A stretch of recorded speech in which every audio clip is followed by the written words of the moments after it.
ما أقصى الأذى والهم والأحزان ورأك ما قد جاء ما علمت به أن المهيمن شرف الأكوان بالطفل من في بطنها فاستبشرت ودنا المخاض فأسرعت رضوانا سبحان الله والحمد لله ولا إله إلا الله والله أكبر سبحان الله والحمد لله ولا إله إلا الله والله أكبر سبحان الله والحمد لله ولا إله إلا الله والله أكبر سبحان الله والحمد لله ولا إله إلا الله والله أكبر ولا حول ولا قوة إلا بالله العلي العظيم في كل لحظة أبدا على نفسي وزناد عرشه وامتداد كلماته وتجلت الأنوار من كل الجهات فوقه ميلاد المشفع هذا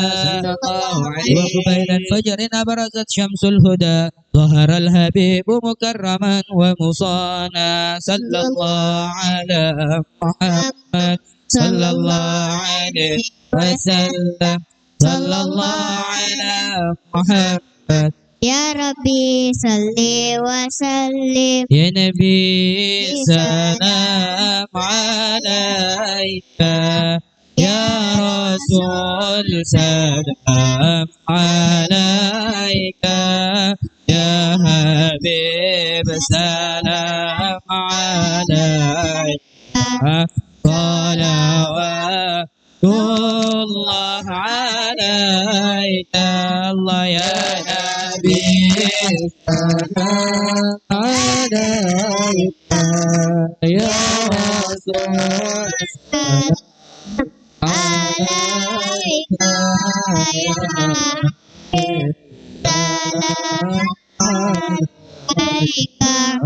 صلوات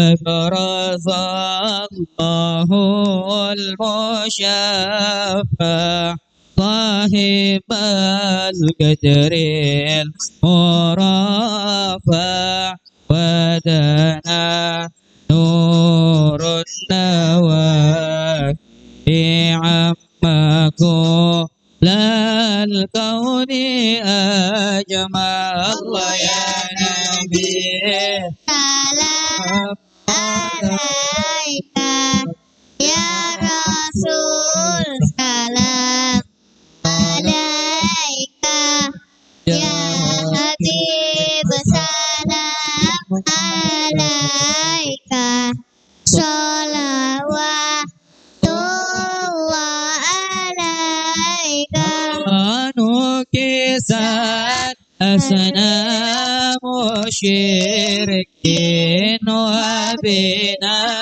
الشرك تصدع بدنا وقت الهداية وهم الكفر تزعزع الله يا نبي سلام عليك يا رسول سلام عليك يا حبيب سلام عليك صلوات الله عليك مرحبا أهلا وسهلا بك يا ذا القدر الأرفع يا إمام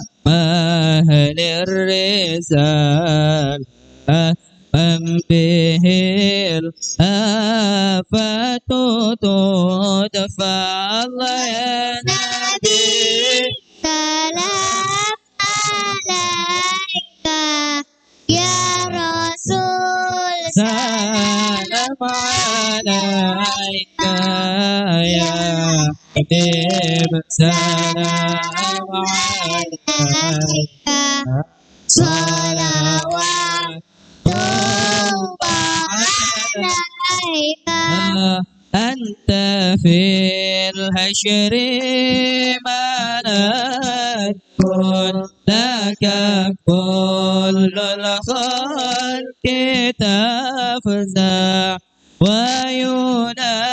وينادون ترى ما قدها من هول أفظع يا نبي سلام عليك يا رسول سلام عليك يا حبيب سلام عليك صلوات الله عليك مرحبا يا مرحبا يا نور العين مرحبا جد الحسين مرحبا مرحبا مرحبا يا مرحبا يا نور العين مرحبا يا الحسين مرحبا مرحبا فلها أنت فتسجد وتنادى اشفع تشفع فعليك الله صلى ما بدا نور وشعشع طلع البدر علينا من سنين وجب الشكر علينا بدا دائما وبك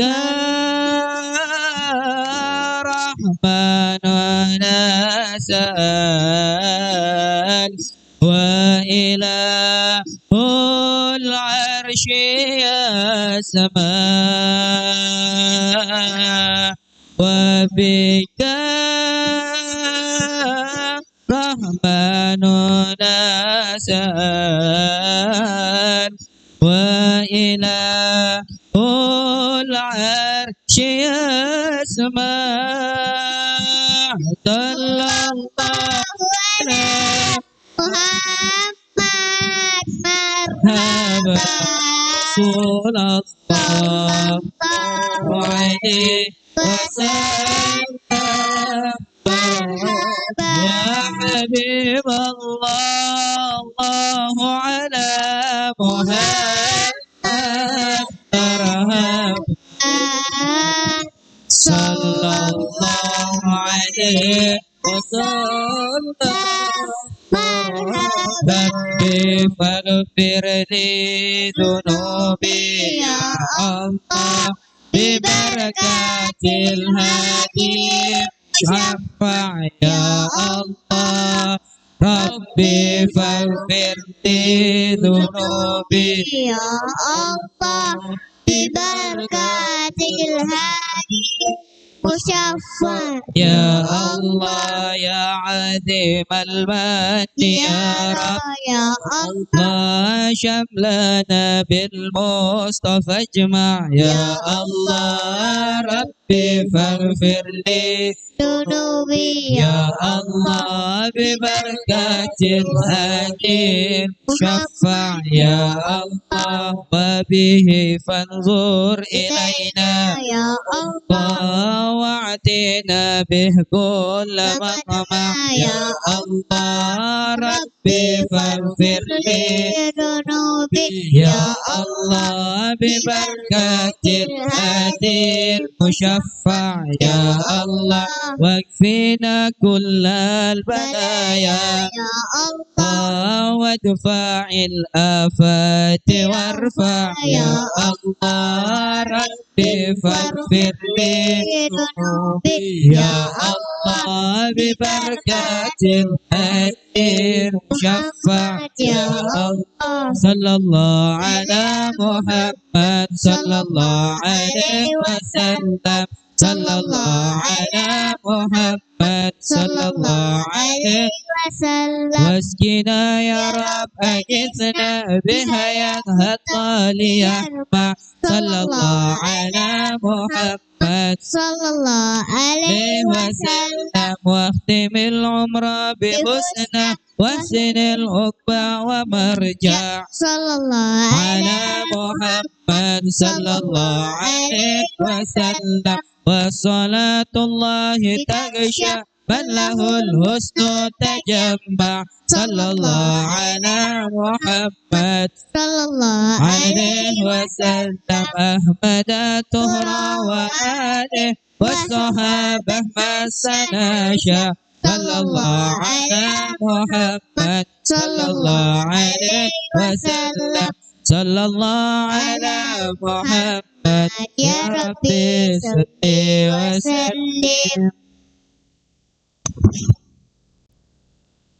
بسم الله الرحمن الرحيم الحمد لله رب العالمين اللهم صل وسلم على سيدنا محمد في الأولين والآخرين وصل وسلم على سيدنا محمد في النبيين والمرسلين وصل وسلم على سيدنا محمد في كل وقت وحين آمين وصل وسلم على سيدنا محمد في الملأ على إلى يوم الدين آمين وصل وسلم على سيدنا محمد وعلى آله وصحبه أجمعين ولقد أشرت لنات من أوصافه تحيي القلوب تهيج الأشجانا والله قد أثنى عليه فما يساوي القول منا أو يكون ثنانا لكن حبا في السرائر قد دعا لمدي صفوة ربنا وحدانا يا الله وإذ امتزجنا بالمودة ها هنا نرفع أيدي فقرنا ورجانا للواحد الأحد العلي إلهنا متوسلين بمن إليه دعانا يا الله مختاره وحبيبه وصفيه زين الوجود به الإله حبانا يا الله يا ربنا يا ربنا يا ربنا بالمصطفى قبلنا عجب دعوانا أنت لنا يا ذكرنا في هذه الدنيا وفي أخرانا أصلح لنا الأحوال واغفر ذنبنا ولا تؤاخذ ربي إن أخطأنا واسلك بنا في نهج طه المصطفى ثبت على قدم الحبيب خطانا أرنا بفضل منك طلعة أحمد في بهجة عين الرضا ترعانا واربط به في كل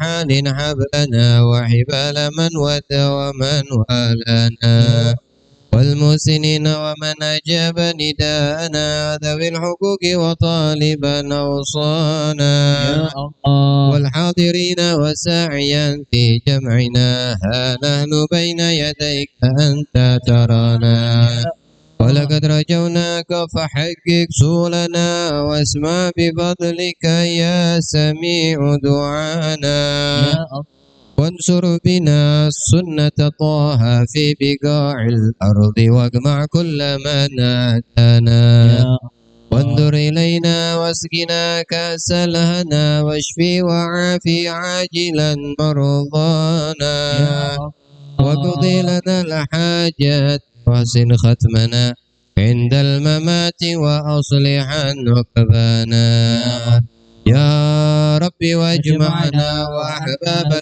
لنا في دارك الفردوس يا رجوانا يا ربي واجمعنا وأحبابا لنا في دارك الفردوس يا رجوانا يا ربي واجمعنا وأحبابا لنا في دارك الفردوس يا رجوانا المصطفى صل عليه وآله ما حركت ريح الصبا أو الصانا سبحان ربك رب العزة عما يصفون وسلام على المرسلين والحمد لله رب العالمين إن الله وملائكته يصلون على النبي يا أيها الذين آمنوا صلوا عليه وسلموا تسليما الصلاة والسلام عليك يا سيد المرسلين الصلاة والسلام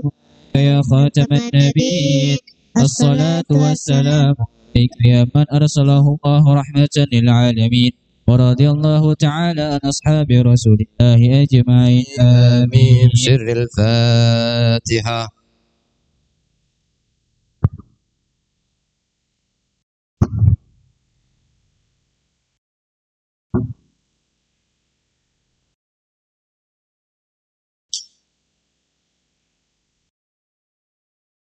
Untuk acara selanjutnya, mari sama-sama kita hikmah menyimak apa yang akan disampaikan oleh guru kita semua, Al-Habib Ahmad Syarif bin Syahab. Falyatafaddal alaihi mashkura. Allahumma salli ala Sayyidina Muhammad.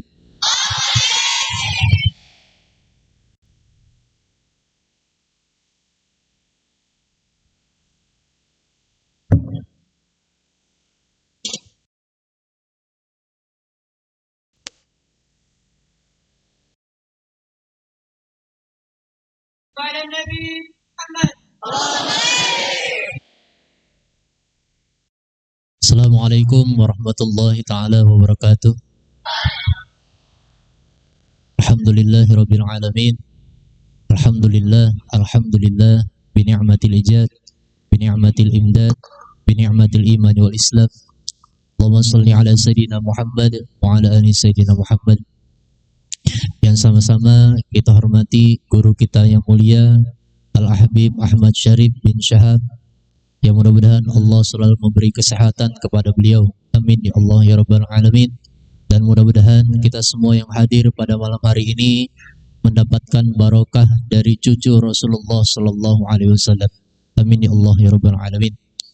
Yang sama-sama saya cintai dan alhamdulillah ternyata cintanya nyambung kepada sosok pemimpin kita di Kota Tarakan, Al-Mukarram, wali kota kita, wali kota Tarakan, yang alhamdulillah undangan hanya secara lisan di Juwata Laut minggu kemarin, dan alhamdulillah sosok pemimpin menghargai hanya menggunakan lisan saja.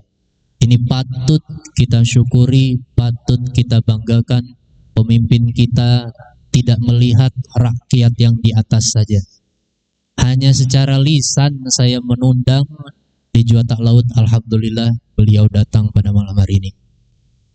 Yang sama-sama kita muliakan para alim, ulama, tokoh adat, tokoh masyarakat, khususnya di daerah Tarakan Utara yang alhamdulillah mungkin ini pertama kali di Madrasah Insan Mandiri, di TPQ Insan Mandiri, di Masjid Darul Hikmah, di Yayasan Insan Mandiri, jamaah yang hadir subhanallah mungkin ada 1000 orang. Karena di dalam masjid ada khusus perempuan, yang di luar semuanya laki-laki. Alhamdulillahirabbil alamin. Salatu wassalam semoga tercurahkan kepada Habib tercinta, yakni Habibana wa Nabiyana wa Rasulana Nabi Muhammad sallallahu alaihi wasallam. Mungkin saya tidak akan mengatakan apapun supaya kita sama-sama menyimak tausiah, ceramah, hikmah dari peringatan Maulid Nabi Muhammad SAW dari guru kita semua, karena beliau menyuruh sedikit saja kata. Mungkin saya ingin menyampaikan terima kasih, jazakumullahu khairat katsiro, ahsanal jaza, kepada seluruh donatur. Tadinya panitia bersama ketua yayasan kami ingin menyebutkan tentang donatur yang menyumbang pada malam hari ini. Ternyata ketika kami total sudah di luar batas. Kami data sekitar 3.000 kue, ternyata yang datang lebih dari 3.000, maka kami tidak hitung. kewalahan guru-guru ngitungnya. Dan yang di depan ini Pak Wali Kota kami sampaikan ini rasa syukur para santri dan mereka sendiri yang membuat, syukur karena bisa mengkhatamkan kitab. Santri yang kecil mengkhatamkan kitab Aqidatul Awam, santri yang besar mengkhatamkan kitab Alalah. Dan saya mewakili ketua yayasan mengajak kepada para jamaah, di samping kiri kita, kanan kita ada bangunan yang sedang berdiri, baru tiang-tiangnya saja, dinding-dindingnya masih bolong, hanya tiang yang berdiri. Maka kami memohon para jamaah, kita sama-sama menuntaskan madrasah ini, karena madrasah ini bukan punya Pak Ayub, bukan punya saya, bukan punya guru-guru, tetapi ini madrasah punya kita semua. Karena sama-sama kita melihat tadi, insya Allah kami tidak menampilkan pentas seni, tetapi kami menampilkan ilmu yang diajarkan oleh Rasulullah SAW. Mungkin kelihatannya jenuh, tapi itulah aslinya agama. Itulah aslinya ilmu Rasulullah SAW. Dan kami mewakili ketua yayasan, alhamdulillah, barokah dari Al-Habib. Waktu itu datang santri baru berjumlah sekitar 250, dan sekarang terdata di administrasi di Kementerian Agama Kota Tarakan yang baru kami update. Dan alhamdulillah data dari TPQ, Madrasah Diniyah, Pesantren Sabtu Ahad, seluruhnya alhamdulillah bertotal 450 santri. Kami sangat bersyukur karena diberikan kepercayaan oleh wali murid, dan alhamdulillah wali murid pada malam hari ini datang, yang dari kota jauh-jauh datang pada malam hari ini. Mungkin itu yang bisa saya sampaikan mewakili ketua yayasan, mewakili Masjid Darul Hikmah, dan mewakili guru-guru semua, mewakili para santri. Kami mengucapkan syukur kepada Al-Habib bisa datang pada malam hari ini, Bapak Wali Kota, dan kami muliakan Kepala Kementerian Agama Kota Tarakan bisa hadir pada malam hari ini. Mungkin cukup sekian yang bisa saya sampaikan. Mohon maaf ada yang kelupaan. Insya Allah kebetulan di Tarakan ada kena bencana, wali kotanya ada, kepala Kementerian Agamanya ada.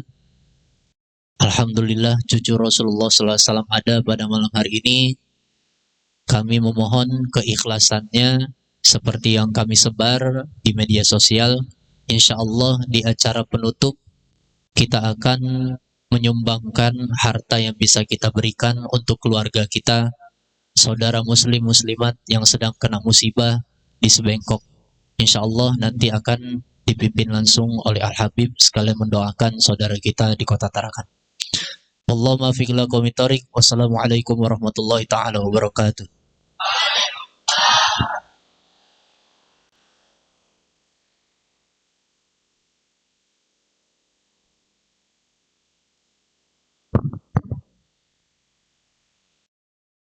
Balik.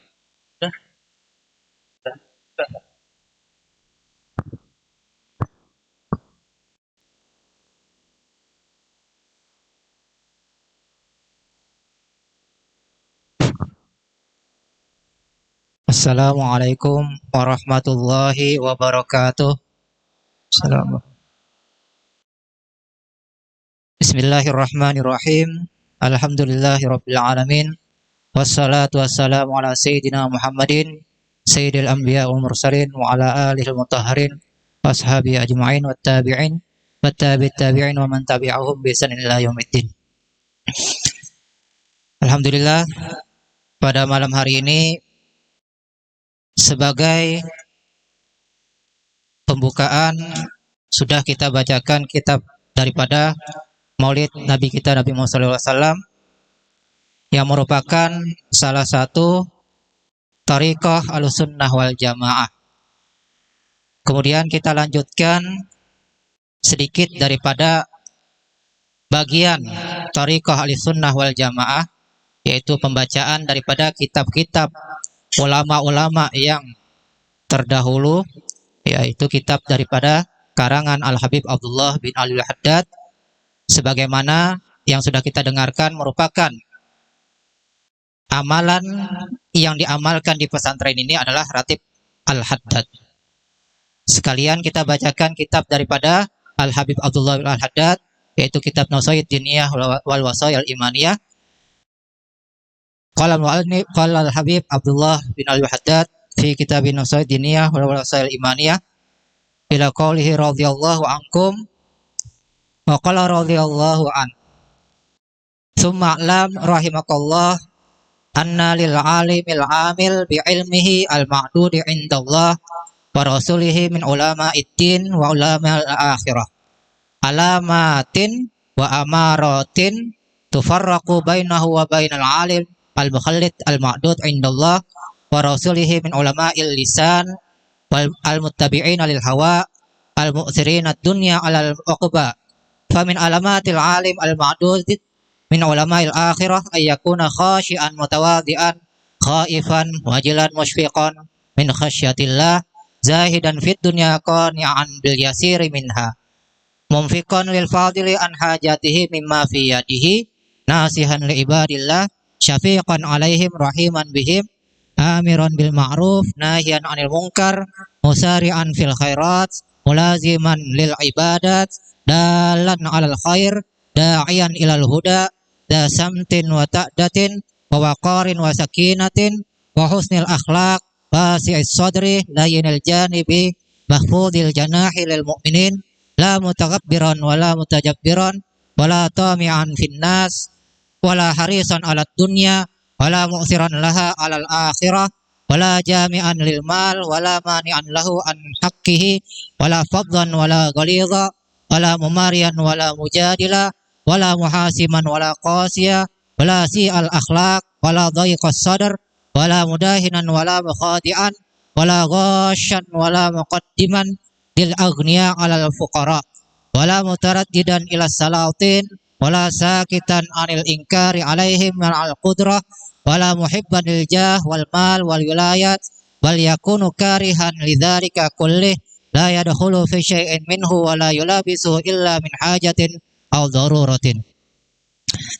Al-Habib Abdullah Al-Haddad menjelaskan kepada kita daripada umat Rasulullah SAW tentang bagaimana kriteria daripada ulama-ulamaul akhirah dibandingkan ulama-ulama yang dunia, ulama su. Di sini Al-Habib Abdullah Al-Haddad menjelaskan kepada kita tentang ciri-ciri sifat-sifat daripada ulama al-akhirah yang menjadi warasatul anbiya. Siapakah mereka? Disebutkan ada alamat-alamatnya, tanda-tandanya di sini.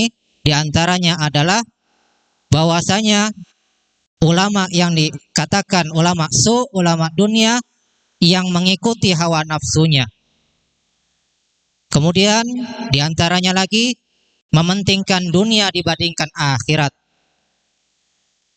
Adapun tanda-tanda daripada ulama al-akhirah, ulama warasatul anbiya, yang pertama adalah keadaannya khusyuk, senantiasa khusyuk lillah, senantiasa mengikuti ajaran Rasulullah SAW tanpa terpengaruh daripada urusan dunia.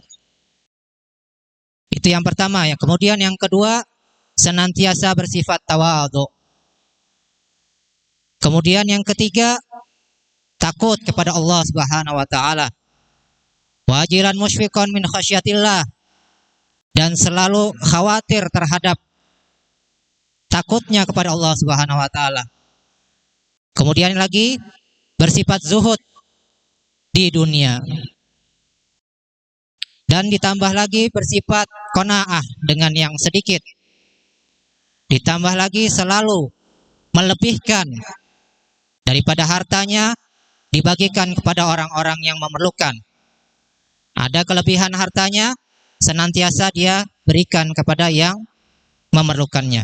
Itu adalah salah satu daripada ciri daripada ulamaul akhirah. dan lagi senantiasa menghendaki kebaikan, senantiasa memberi nasihat kepada hambanya Allah, dan senantiasa bersifat kasih sayang dengan umat Rasulullah SAW. Ditambah lagi senantiasa memerintahkan, menganjurkan kepada perbuatan yang baik, yang sesuai daripada syariat Rasulullah SAW. Dan lagi senantiasa mencegah daripada kemungkaran, baik yang zahir ataupun yang batin.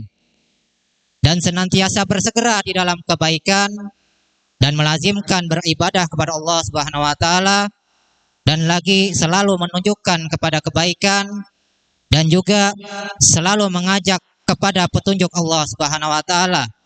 Dan ditambah lagi mempunyai ciri khas, mempunyai ciri sebagaimana umat Rasulullah SAW, sebagaimana dicantumkan di dalam kitab suci Al-Quran, yaitu bersifat kasih sayang dengan sama kaum muslimin dan bersifat tegas terhadap orang-orang di luar Islam.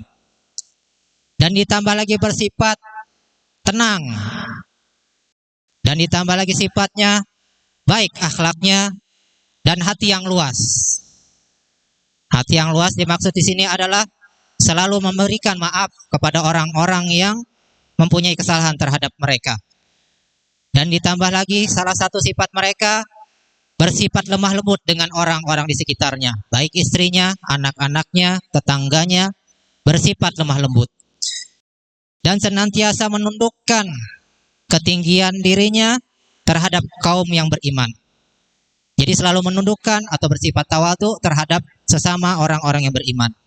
Dan tidak pernah bersifat takabur, dan tidak pernah bersifat seolah-olah penguasa, dan tidak pernah tamak terhadap apa yang ada di sisi manusia yang lain.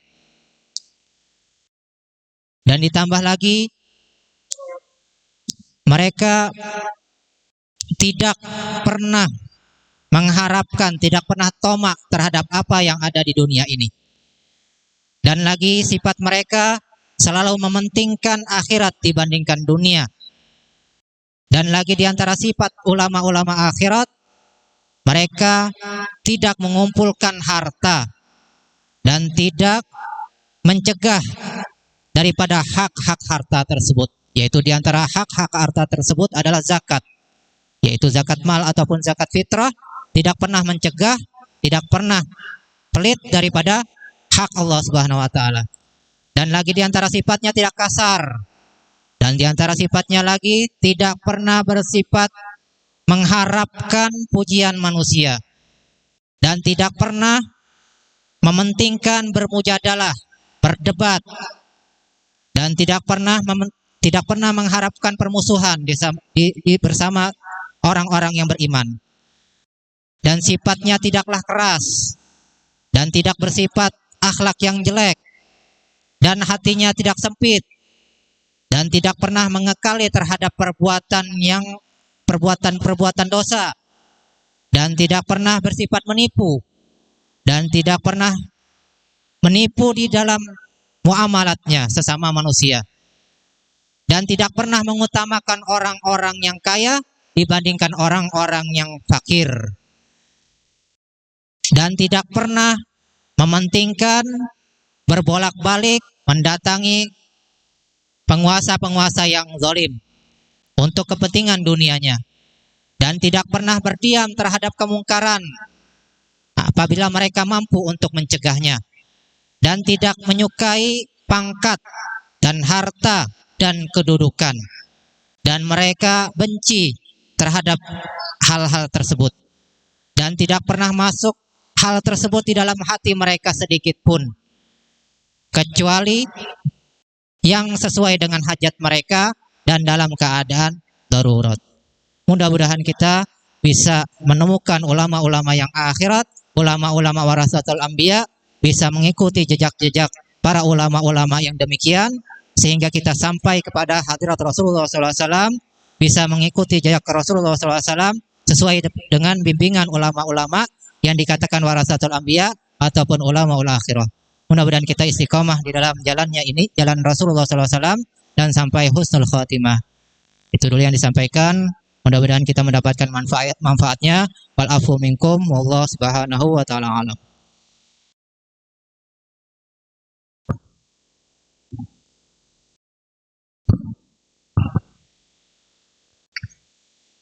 Bismillah ma sya Allah, la yasugul khair illallah. Bismillah ma sya Allah, la yasrifus su'a illallah. Bismillah ma sya Allah, ma yakunu min ni'matin faminallah. Bismillah ma sya Allah, la hawla wa la quwwata illa billah. Allahumma salli wa sallim ala Sayyidina Muhammadin abdika al-Mustafa al-Mujtaba Sayyidina wa maulana Muhammadin wa ala alihi wa ashabihi wa ahli itratihi wa man tabi'ahum bi ihsanin ila yaumil wafa wa ba'd. Telah kita lalui bersama dari malam ke malam hingga sampai kita alhamdulillah di malam ke-25 daripada Maulid Arba'in Kota Tarakan yang sudah sama-sama kita dengarkan bagaimana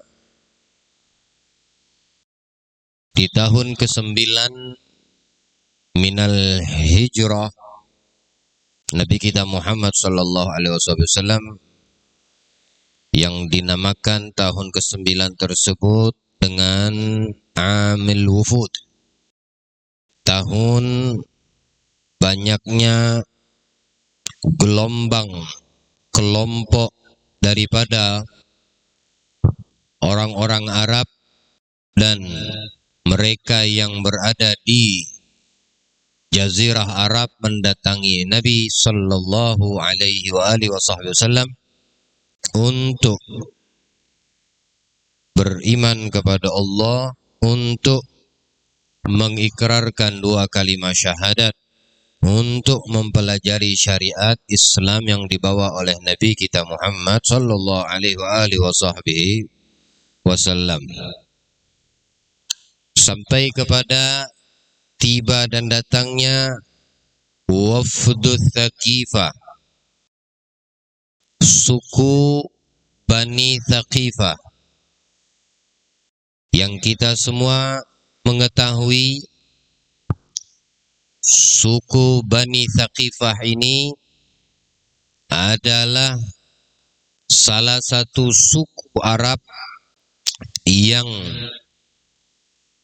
tinggal tidak jauh dari kota Mekah, dan seringkali kita mendengarkan daripada para ulama kita, guru-guru kita, di saat mereka menceritakan sejarah atau biografi Nabi kita Muhammad sallallahu alaihi wasallam di dalam perjalanan dakwah beliau keluar dari kota Mekah di saat orang-orang musyrik daripada bangsa Quraisy, suku Quraisy, tidak menerima dakwah dan ajakan Nabi kita Muhammad sallallahu alaihi wasallam. Akhirnya beliau keluar ke Taif. Taif ini satu perkampungan yang Nabi mendatangi mereka penduduk suku Taif ini dengan membawa harapan yang besar. Apa itu harapannya? Mereka saat Nabi menjelaskan tentang siapa dirinya dan siapa Tuhannya, lalu mengajak mereka untuk beriman kepada Allah dan kepadanya, mereka mau menerima ajakan dan beriman kepada Allah. Namun apa yang terjadi, yang mereka berikan dari ajakan baik dari Nabi kita Muhammad sallallahu alaihi wasallam, ajakan yang mendatangkan keselamatan untuk mereka di dunia dan di akhirat, ajakan yang dibawa oleh Nabi untuk mengangkat derajat mereka di sisi Allah, baik di dunia sebelum di akhirat. Tapi mereka, orang-orang tua di Bani Taif, memerintahkan mereka yang muda-mudanya, anak-anak kecilnya, untuk membuat barisan, untuk membuat satu barisan yang berhadapan, ya. Seperti tadi, kalau saya masuk, ketika saya masuk, seperti dibikinkan lorong untuk saya jalan, ya. Kemudian dibikin, diarak, disambut, ya. Kemudian ada salah satu mungkin dari panitia meminta kepada saya jalannya agak pelan, biar dijadikan dokumentasi, ya. Itu sesuatu yang baik, bentuk ta'zim yang sangat mulia terhadap para ulama, pemuka agama. Namun yang menalar di pikiran saya tadi sebelum masuk gerbang pintu ini, bagaimana Nabi disambut oleh bangsa Taif. Nabi Muhammad dibikin barisan seperti itu dengan perintah orang-orang tua suku Taif yang memerintahkan kepada para muda-mudanya dan anak kecil-kecilnya membikin barisan seperti itu. Nabi diusir dari kampung mereka, tidak sebatas diusir, tapi Nabi dilempari batu sampai berdarah kaki beliau sallallahu alaihi wasallam, sampai mengalir darah di kaki Nabi Muhammad sallallahu alaihi wasallam. Maka saya teringat akan hal tersebut. Begitu luar biasa sabarnya Nabi. Saya disambut dengan arak-arakan, dengan hadroh, dan dibukakan jalan. Begitu mudah dan lempengnya jalan dakwah saya ini. Tapi Nabi Muhammad, Nabi kita, dilempari batu dengan cara seperti dibikin jalur untuk beliau lewat, dan dilempari sampai beliau itu mengeluarkan darah kakinya, mengeluarkan darah dari kepalanya. Dua malaikat penjaga gunung tidak ridha melihat kekasih Allah ini diperlakukan seperti itu. Dengan izin Allah, diperbolehkan untuk menimpakan dua gunung itu ke penduduk kota Taif. Tapi lihat bagaimana Nabi, akhlaknya Nabi. Ya, Nabi mengatakan dan mendoakan, Allahumma hdi Thaqifan wa'ti bihim mu'minin. Ya Allah, berikan petunjuk kepada Bani Thaqif. Bani Thaqif ini penduduk kota Taif. Berikan mereka hidayahmu, biar mereka saat itu melempari aku dengan batu, memberikan makian dan cacian terhadap dakwah dan ajakan kebaikan yang aku datangkan melalui diriku, kata Rasul. Tapi mereka tidak mengetahui siapa aku sebetulnya. Mereka belum paham siapa nabinya, sehingga mereka berani memperlakukan seperti itu. Tapi ya Allah, berikan hidayah kepada mereka.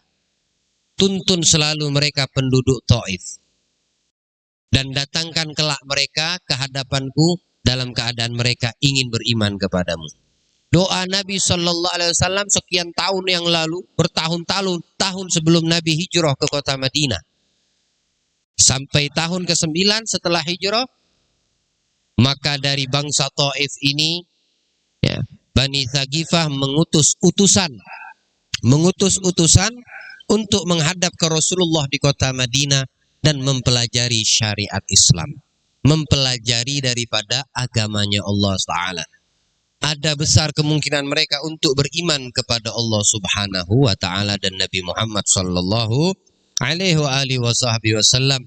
Maka setelah mendengarkan kedatangan ini dari bangsa Bani Thaqifah, Sayyidina Abu Bakar, kemudian beberapa sahabat yang lain mengabarkan kepada Nabi. Nabi keluar menyambut kedatangan mereka. Nabi bahagia dengan kedatangan orang-orang musyrik ini. Mereka belum beriman. Mereka masih dalam keadaan musyrik. Mereka masih menyembah berhala. Tapi mereka datang dengan doa Nabi yang sekian tahun yang lalu untuk mereka mencari iman, mencari Islam, mengetahui bagaimana apa yang dibawa oleh Nabi daripada agama Allah Subhanahu wa Ta'ala, yaitu agama At-Tauhid yang dibawa oleh para anbiya wal mursalin sebelum Nabi Muhammad, dan Nabi sebagai penyempurnanya disambut oleh Rasul Sallallahu Alaihi Wasallam. Lalu Nabi memerintahkan mereka bukan singgah atau menginap di luar dan jauh dari kota Madinah. Nabi mempersilahkan mereka untuk masuk ke dalam masjid dan membangun kemah di dalam masjid. Bayangkan, orang musyrik masih menyembah berhala. Dikatakan Allah dalam Al-Quran, orang-orang musyrik itu najis. Najis secara hukum zahir, mereka tidak mengerti yang namanya mandi wajib. Mereka tidak tahu yang namanya apa itu hadas besar dan hadas kecil. Maka orang yang masuk masjid dalam keadaan najis haram. Apalagi kalau mereka masuk dalam keadaan hadas besar juga haram. Tapi kenapa Nabi mempersilahkan mereka untuk membangun kemah di dalam masjid? Karena Nabi tahu apa yang akan terjadi dengan berita dari Allah Subhanahu wa taala kepada Rasulnya sallallahu alaihi wasallam. Nabi mengatakan agar mereka melihat cara kita mendirikan sholat 5 waktu. Biar mereka telinganya mendengarkan bacaan Al-Quran yang kita bacakan di dalam masjid. Setiap habis sholat isya, Nabi mendatangi mereka punya kemah-kemah. Berdiri Nabi menyampaikan ajaran Islam, menyampaikan syariat Allah untuk memperkuat mereka di dalam pengucapan kalimat tauhid atas tasyahud 2 tasyahud ini, sehingga mereka bawa pulang ini cahaya Allah dari kota Madinah menuju perkampungan At-Taif, Bani Thaqifah yang dulu melempari Nabi dengan batu dan mencaci maki Nabi SAW, membawa cahaya Allah, membawa iman untuk orang-orang yang ada di sekitarnya. Dan itu yang terjadi di tahun ke-9, dinamakan Amul Wufud karena banyaknya mereka orang-orang yang ingin beriman kepada Allah, beriman kepada Rasul sallallahu alaihi wasallam. Maka di sini kita bisa mengambil pelajaran dari apa yang telah kita sampaikan kemarin malam tentang Wufdul Thaqifah, masuknya Islam orang-orang Ats-Tsaqifah, dan Nabi menghantar mereka ketika mereka mau pulang keluar dari kota Madinah, dihantar oleh Nabi, dan Nabi melepaskan mereka dengan doa yang begitu mulia dan agung untuk mereka kembali ke kampung halaman mereka dalam keadaan membawa iman. Apa pelajaran yang bisa kita petik di sini? Dikatakan di antaranya yang pertama, ketika Allah Subhanahu wa taala mengijabah doa Nabi Muhammad. Nabi saat dilukai, saat Nabi dilempari batu, saat Nabi mencucurkan darah, beliau mengatakan Allahumma hdihim wa'ti bihim mu'minin. Ya Allah, beri petunjuk dan datangkan kelak mereka kepadaku dalam keadaan mereka beriman. Artinya pulang ketemu Nabi, pulang bawa iman. Ini bangsa Thaqifah, suku Thaqifah ini, ketika mereka disambut, ketika mereka dimuliakan oleh Nabi sallallahu alaihi wasallam dan dipersilahkan oleh Rasul untuk menetap di masjid, bahkan dibangunkan kemah. Ya. Padahal mereka dalam keadaan musyrik, karena Nabi mengetahui besar kemungkinan mereka untuk beriman kepada Allah. Ada sisi hukum di sini yang akan kita terangkan, bagaimana hukumnya orang-orang yang tidak beriman masuk ke dalam masjid. Ada sisi hukum secara fikihnya dan disepakati olehnya para ulama. Apakah boleh mempersilahkan orang-orang yang tidak beriman, orang-orang kafir masuk ke dalam masjid, ataukah itu dilarang? Dengan perjalanan dan sejarah kehidupan Nabi ini kita mengetahui. Karena sejarah Nabi Muhammad ini kita mengetahui dan terbentuk satu hukum. Ya, jadi kita tidak bisa semena-mena bertindak, berbuat sesuatu jika itu tidak dilandasi dengan dasar hukum agama yang dibawa oleh Allah melalui Nabi Muhammad sallallahu alaihi wasallam. Nah, ini juga salah satu yang dimaksudkan daripada pembahasan yang dikaji barusan oleh Ustaz Muhammad Arsyad, ya, yang bisa membedakan mana ulama mana ulama dunia, mana ulama akhirat, mana ulama yang betul-betul berpegang dengan talinya Allah dan Rasul, yang berpegang kepada kitabullah dan sunnati Rasul, atau ulama yang hanya zahirnya mereka itu alim, berilmu, banyak hafalannya, tapi niat dan tujuannya hanya untuk sebatas dunia. Bahkan mereka menjual agama hanya untuk mendapatkan dunia. Perumpamaan yang seperti ini itu lebih dikhawatirkan oleh Nabi ketimbang Dajjal di akhir zaman.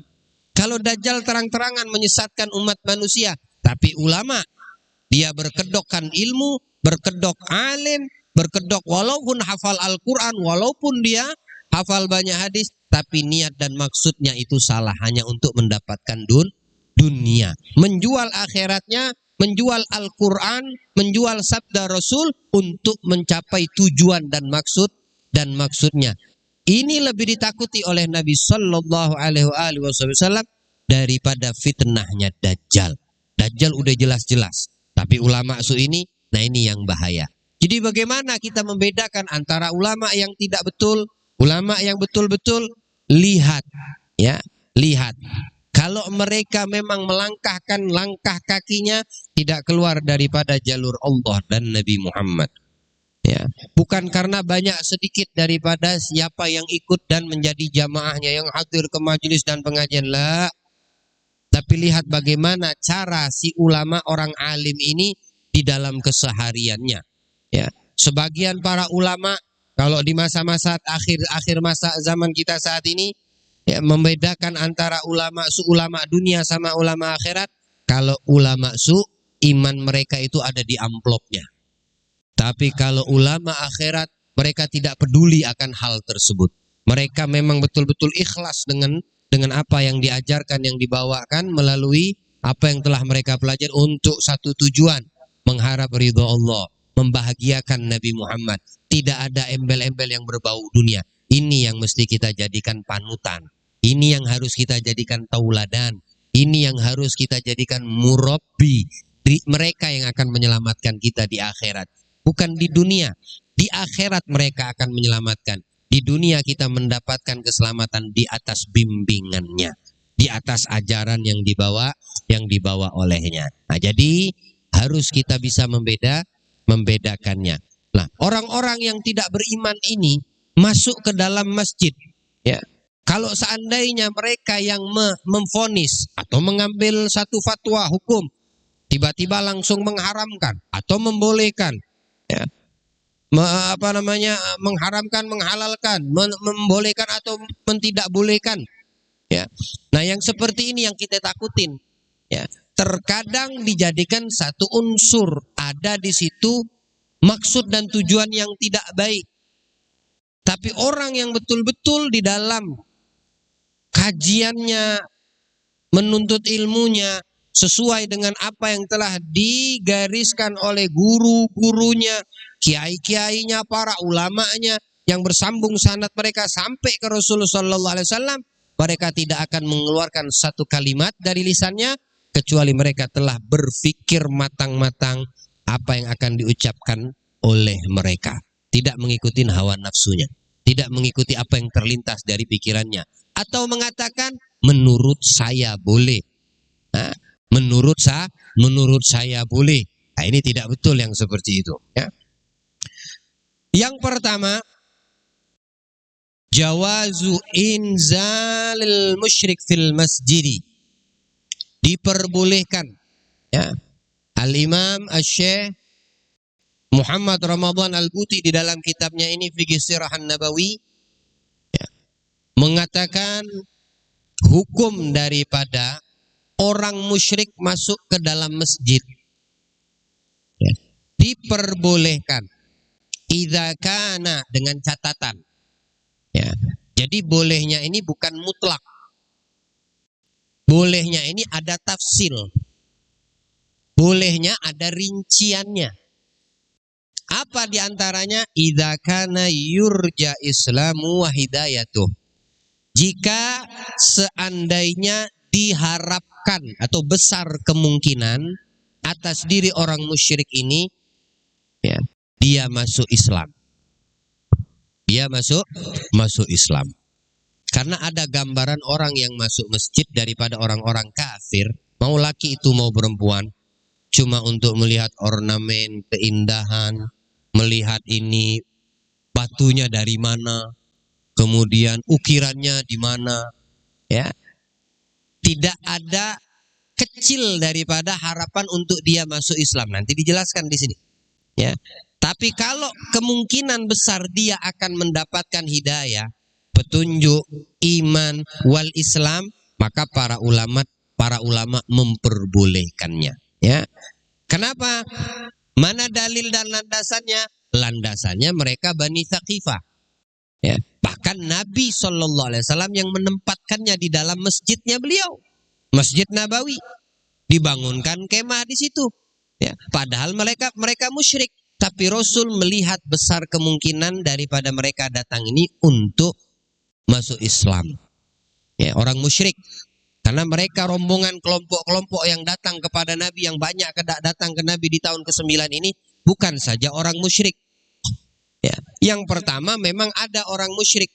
Yang kedua itu min ahlil kitab. Ahlul kitab ini itu terbagi dua. Pertama Yahudi, yang kedua Nasrani. Mereka itu berbondong-bondong datang ke Rasul Shallallahu Alaihi Wasallam. Yang tujuan pertama ada betul-betul untuk masuk Islam, mempelajari Islam. Atau yang kedua, cuma fudul, pengen tahu, cuma pengen mengetes, pengen nguji Nabi. Dan dibandingkan dengan nabi-nabi yang sebelumnya. Ada yang seperti itu. Tapi untuk orang-orang musyrik, itu besar kemungkinan mereka untuk masuk Islam. Karena mereka musyrik. Mereka orang musyrik ini tidak juga Yahudi, bukan juga mereka Nasrani. Ya. Jadi besar kemungkinan mereka untuk beriman kepada Allah. Beragama Islam setelahnya. Tapi kalau Yahudi, mereka ahlul kitab. Mereka mempercayai kitab-kitab sebelum Al-Quran. Mereka mempercayai nabi-nabi sebelum Nabi Muhammad. Begitu juga dengan Nasrani. Karena adanya penyelewengan terhadap mereka, ulama ahlul kitab di masa mereka, dengan tujuan hanya untuk mendapatkan dunianya, urusan pribadinya, sehingga kitab sebelum Al-Quran, semisal Taurat, kemudian sebelum Al-Quran, semisal Injil, itu mereka hapus. Mereka hilangkan beberapa ayat, mereka hapus, mereka ganti, padahal tertulis dari setiap kitab yang diturunkan oleh Allah Ta'ala kepada nabi-nabi dan rasul utusan Allah sebelum Nabi kita Muhammad, pasti di kitab itu tertulis akan tampil dan muncul Nabi akhir zaman. Nabi kita Muhammad maksudnya. Ya, Nabi kita Nabi Muhammad itu tertulis di setiap kitab. Mau itu kitab Taurat, Zabur, Injil, apalagi Al-Quran. Ya. Nah, oleh ulama-ulama Yahudi atau Nasrani min ahlil kitab, ya, itu mereka ubah. Kenapa? Ada alasan. Semua para nabi dan rasul, kalau kita perhatikan, pelajari silsilah mereka, garis keturunannya mereka, itu Bani Israel. Keturunan dari Bani Israel. Ya. Kenapa Muhammad ini keturunan dari bangsa Arab? Nah, ini yang membuat mereka mungkin kecewa. Ya. Mungkin mereka kecewa. Karena dari Nabi Ibrahim itu mempunyai anak Ismail, satu lagi Ishak, ya enggak? Wah, Nabi Muhammad ini dari Nabi Ismail. Ya. Mereka itu taunya, yakin mereka harus dari Nabi Ishak. Dari keturunan Ishak inilah itu terbentuk namanya Yahudi. Ya. Namanya ya Yahudi. Makanya kita tidak boleh, makruh kita, sebagian ulama mengatakan bahkan haram. Tidak boleh kita benci Bani Israel. Ya. Loh, orang Yahudi kan Bani Israel. Lah, nanti dulu. Yahudi itu jauh di bawah Bani Israel. Ya. Bangsa Israel itu kan nama negara, karena memang Palestina itu kampungnya para nabi dan rasul. Mereka lahir di sana, mereka meninggal dan dikuburkan di sana, mereka dakwahnya di sana. Nabi-nabi terdahulu sebelum Nabi Muhammad itu diutus untuk kaumnya. Kalau nabi yang dulu sebelum Nabi Muhammad umpama diutus di Tarakan, ya udah khusus untuk penghuni Tarakan, Bulungan nggak ikut. KTT Malinau nggak didakwain, Tarakan aja. Nanti yang di Bulungan, di KTT, di Malinau, di Samarinda, di Kaltim, di mana lagi itu, Kalsel, Kalbar, itu ada nabi-nabi lain yang Allah akan utus.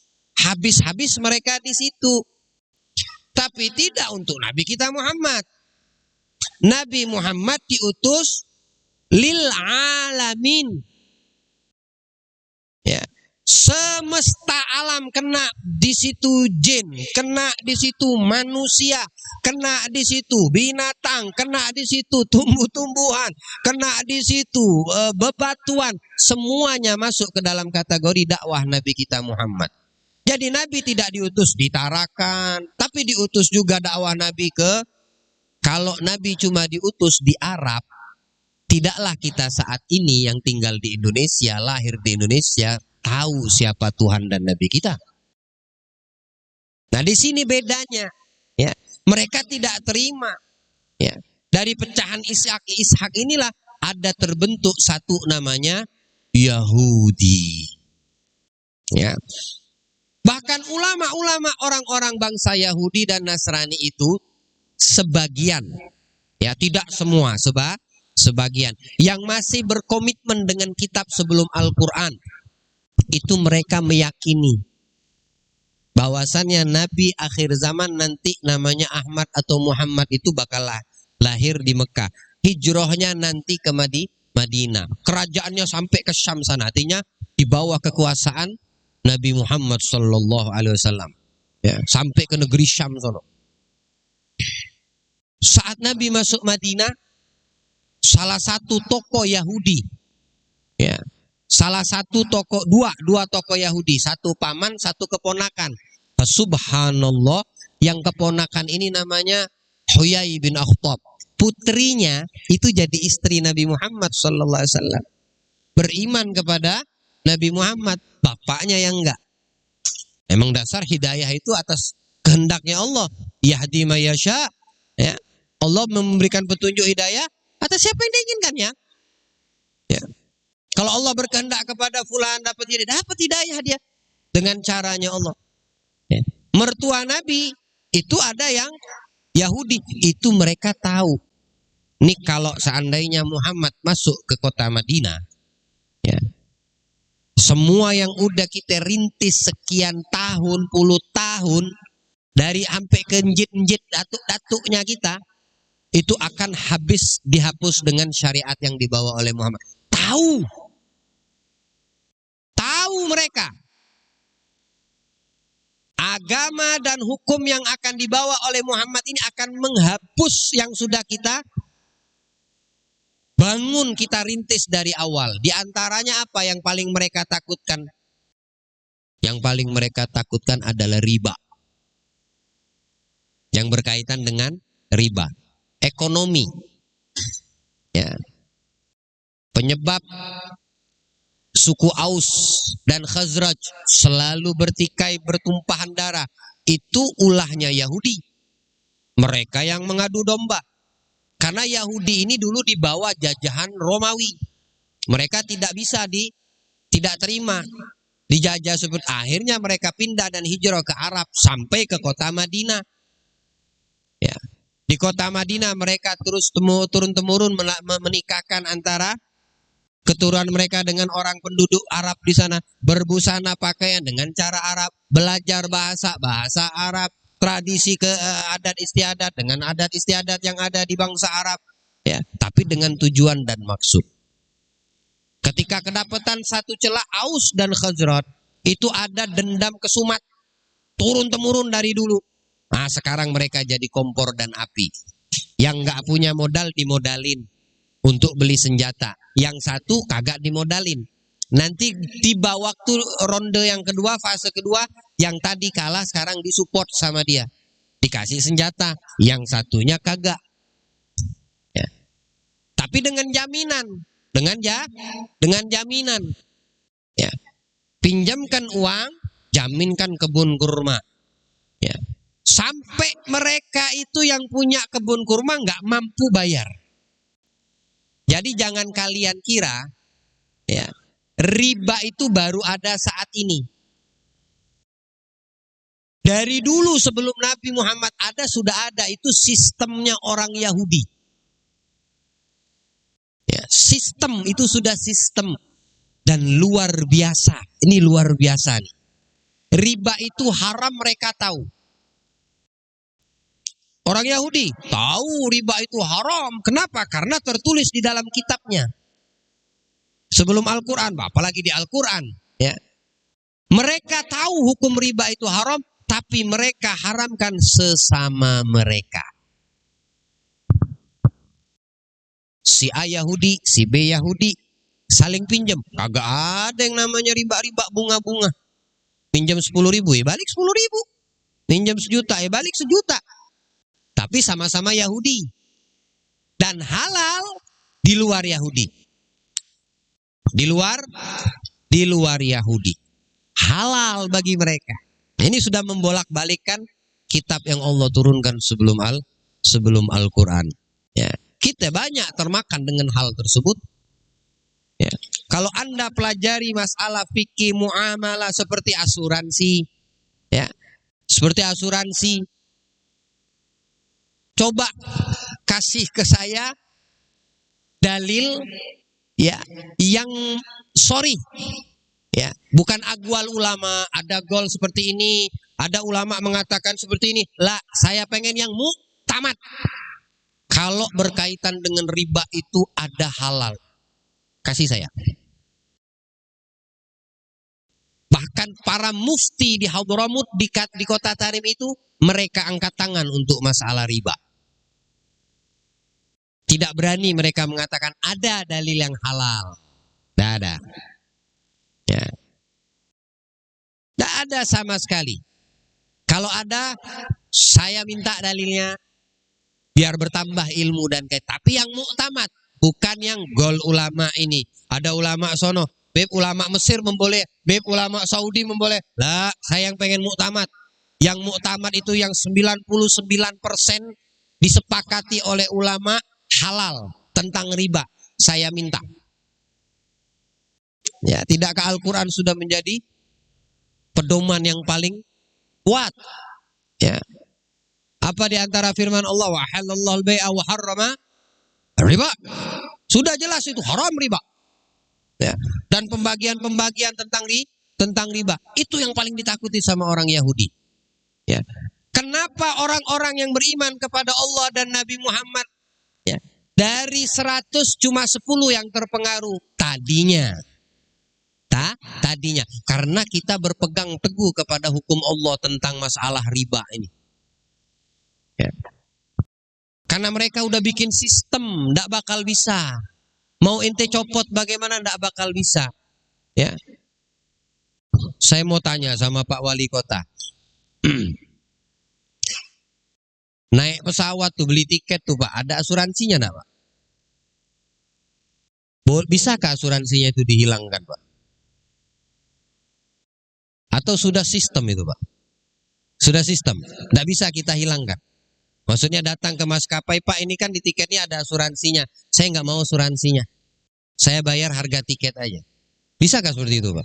So, orang yang paham, orang yang ngerti, ya, masalah ini tadi. Maksudnya bisa apa tidak? Atau ketika kita lihat, Anda kan punya kendaraan, motor, mobil. Ya kalau becak kan nggak ada ditarakan. Di STNK itu ada asuransi enggak?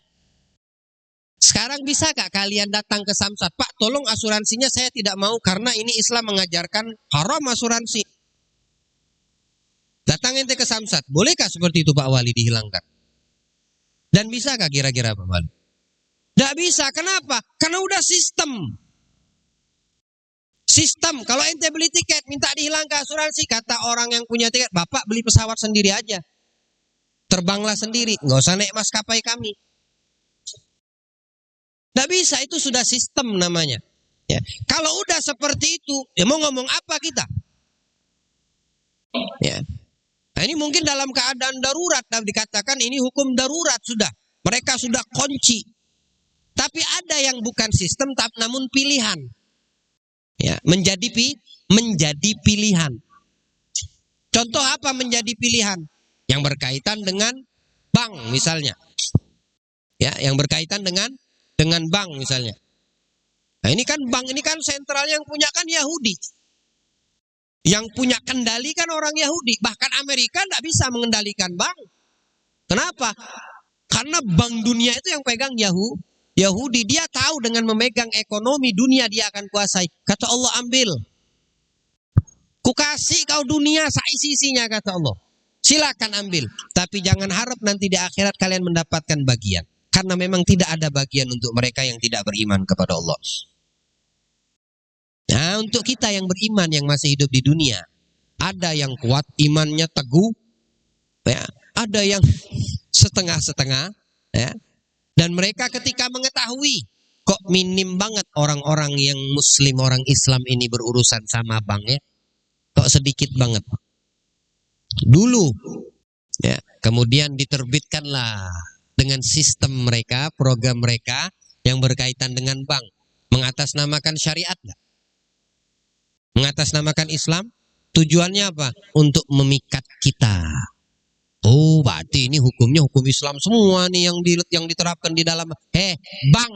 Ini bank. Bank ini yang punya Yahudi. Nama itu bisa digonta-ganti. Ya. Mungkin nanti di akhir zaman, di masa cucu, anak cucu, cicit buyut kita, itu nanti akan ada yang namanya zina syariat. Untuk menghalalkan yang diharamkan oleh orang-orang yang beriman kepada Allah. Karena udah jelas, udah Allah yang mengharamkan ya haram, jangan kasih cari celah. Bisa jadi itu nanti keluar zina syariat. Yang riba jelas-jelas haram aja diatasnamakan dengan membawa nama syariat agar penduduk muslim yang beriman bisa ikut andil dalam program mereka. Memang seperti itu. Karena roda ekonomi harus dipegang sama mereka. Maka kita katakan oleh mereka, ente ambil. Ente mau dunia, ente ambil. Ya. Ente ambil. Penerapan seperti hukum yang berkaitan dengan pinjam-meminjam. Minjam 10.000, balik 11.000. Nah, itu kan ada unsur ribanya. Dan Allah dalam Al-Quran masalah riba ini nggak ada tenggang rasa, nggak ada apa namanya tegas Allah dalam Al-Quran berkaitan dengan riba. Bahkan orang yang berpaling, nggak mau ikut, nggak mau taat dengan perintah Allah, masalah riba, Pak Abdul Habibullah, kumandangkan perang denganku, kata Allah. Sudah sampai kepada kalian melalui Nabiku Muhammad, haram atas kalian riba, ya. Tapi kalian berpaling daripada hukum yang kutetapkan, maka kalian telah mengumandangkan bendera perang denganku, kata Allah. Dan kalian para nabi dan utusan, kalian cuma menyampaikan, sebatas menyampaikan. Ya, fa inna 'alaikal balagh. Begitulah para ulama juga hanya menyampaikan. Ya. Kita yang mendengarkan ini, bagaimana iman kita di dalam mengambil sikap. Nah, jadi seperti itu. Itu pertama. Ya, yang mereka takutkan adalah yang berkaitan dengan ekonomi. Ya. Jadi jangan kita jual iman kita hanya untuk perkara yang tidak kita bawa mati. Apalagi itu yang berkaitan dengan syariat. Ya.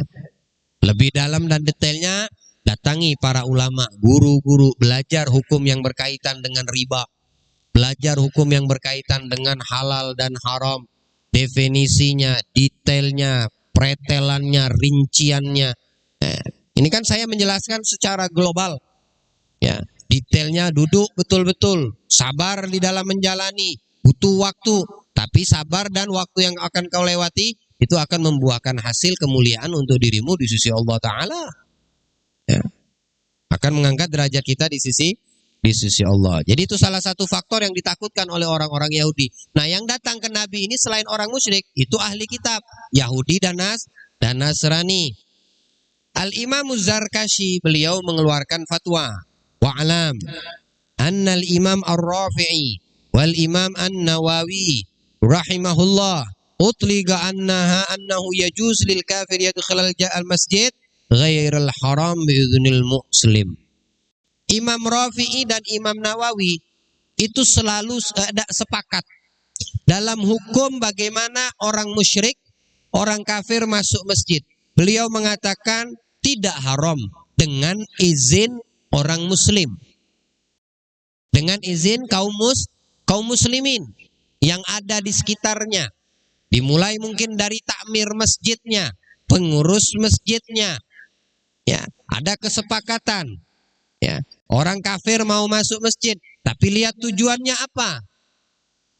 Kalau tujuannya kecil harapan yang masuk ini orang kafir ke masjid untuk dia beriman dan masuk Islam, maka tetap hukumnya haram.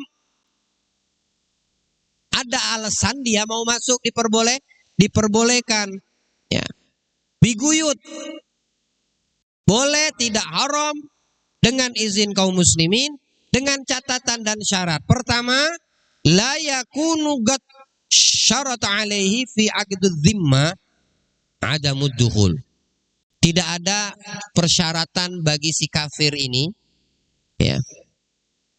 Mereka dengan orang muslim terikat dengan perjanjian. Nah, ini namanya kafir zimmi. Kalau orang kafir zimmi itu, mereka tidak mau beriman, tapi mereka juga akan mentaati di bawah peraturan Islam dengan membayar jizyah kepada kaum muslimin setiap tahunnya. Ya, itu orang kafir zimmi. Yang seperti ini tidak berlaku, tetap dia mutlak haram masuk masjid karena ada ikatan dengan perjanjian. Dan dia bayar jizyah. Janjinya apa? Isi perjanjiannya, ia tidak boleh saling menghormati dengan agama masing-masing. Jangan mengingkari perjanjian yang sudah disepakati. Lakum dinukum waliyadin. Kalau melanggar, nah baru sekarang diambil tindakan oleh kaum muslimin. Seperti itu tuntunan Allah dan Nabi Muhammad sallallahu alaihi wasallam. Fa in kana qad syurita alaihi dzalika lam yu'dzan lahu. Kalau disyaratkan seperti kafir zimmi, maka tidak boleh diizinkan untuk masuk ke dalam masjid. Itu syarat pertama. Yang kedua, ayyakunal muslimul ladzi udina lahu mukallaf. Hendaknya orang muslim yang memberikan izin itu mukallaf. Mukallaf ini apa? Dia itu muslim yang izinkan, dia sudah baligh dan dia sudah berakal. Muslim yang mengizinkan orang kafir untuk masuk ke masjid, ini masjid atau musola? Masjid apa namanya? Darul Hikmah. Kan masjid nih, tiba-tiba ada orang kafir mau masuk. Ya. Bagaimana hukum masuk ini? Apa mutlak boleh aja langsung masuk? Nah, ini kita bahas. Ya. Oh, monggo silakan masuk, nggak apa-apa. Kalau tujuan cuma fudul, haram. Fudul itu cuma pengen tahu, Pak, ini gimana cara bikin betonnya ya? Kok rata betul dinding ini? Umpama si kafir tadi bertanya, ya, ini campuran catnya luar biasa nih saya lihat. Cuma fudul lagi, haram. Kalau besar harapan dengan dia masuk ke masjid, dia akan beriman. Nah, ini tadi pembahasan yang pertama. Diperbolehkan. Ya. Jadi yang pertama muslim yang mengizinkan dia harus Islam, berakal dan sudah baligh. Ya. Takmir masjidnya, sepakat dengan pengurus masjidnya, ya. Kemudian diizinkan atau tidak, baru diizinkan. Kalau tidak diizinkan, tidak boleh. Lihat tujuan maksudnya apa. Besar kemungkinan dia mendapat hidayah untuk mempelajari Islam, agama Allah, baru diperbolehkan para ulama. Syarat yang ketiga, ayyakuna dukhul li sima'i Qur'an au ulima waruji islami au alima waruji islamihi. Tujuan dia masuk untuk mendengarkan Al-Quran, ya. Atau dia belajar hukum-hukum tentang Islam. Dia belum masuk Islam, tapi dia tahap proses mempelajari Islam, tanya Islam itu bagaimana, ya, sholat itu yang bagaimana, kemudian dia dengarkan Al-Quran. Nah, ini syarat yang ketiga, dia orang kafir diperbolehkan masuk. Atau alasan yang kedua, dukhuli li islahil bunyan, masuk masjid untuk membenahi keadaan di dalam. Contoh, masjid beli sound system yang baru nih, datanginya dari Jakarta, ya, karena dia pengen hasil yang maksimal. Tidak ada di Tarakan alatnya, dan yang tukang masangnya ini pun tidak didapatkan di Tarakan.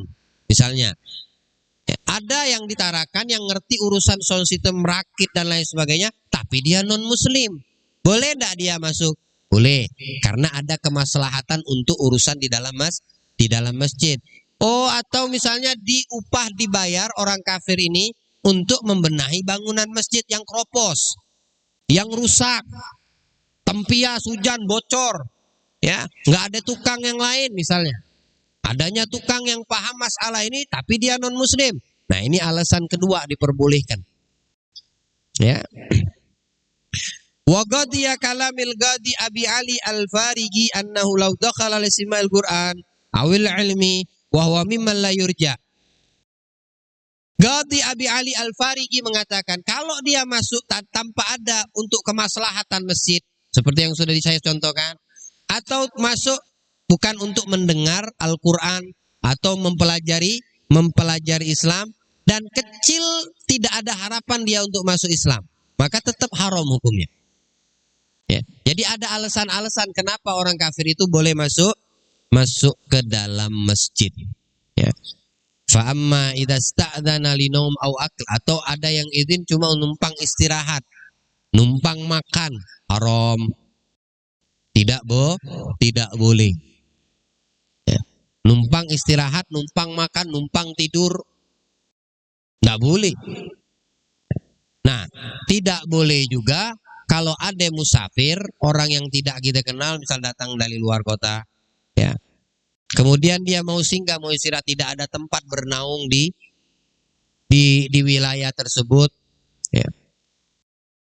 Bukan bagian dari adab untuk pengurus masjid mengusir dia keluar jauh dari masjid dengan kekhawatiran, ya, seperti mencuri, nanti jadi dia maling umpama. Nah, itu kan dugaan namanya. Ya. Sedangkan kita tahu ini orang bukan orang kampung yang ada masjidnya di situ. Ya. Nah, itu tidak boleh. Ya. Mesti kita tahu caranya. Ya. Kalau khawatir di dalam ada dampak, jika dia mau istirahat sekedar di teras masjid, ya silakan. Tapi Muslim. Ya. Muslim. Kalau bukan Muslim, ya sudah, ini pembahasannya. Yang kedua, ini diantara pelajaran yang bisa kita petik, husnul muamalatil wufud wal musta'minin. Berbuat baik kepada mereka yang datang kepada Nabi Muhammad. Menunjukkan akhlak budi pekerti yang baik kepada mereka yang datang kepada Nabi Muhammad. Makanya saya tak katakan tadi, ini majelis bukan Al-Muhajir yang punya. Arba'in ini bukan Ustadz Chandra yang punya. Bukan juga Masjid Nurul Hikmah yang, walaupun ini adalah fasilitas tempat yang digunakan, ya. Tapi Maulid Arba'in ini punya Nabi Muhammad.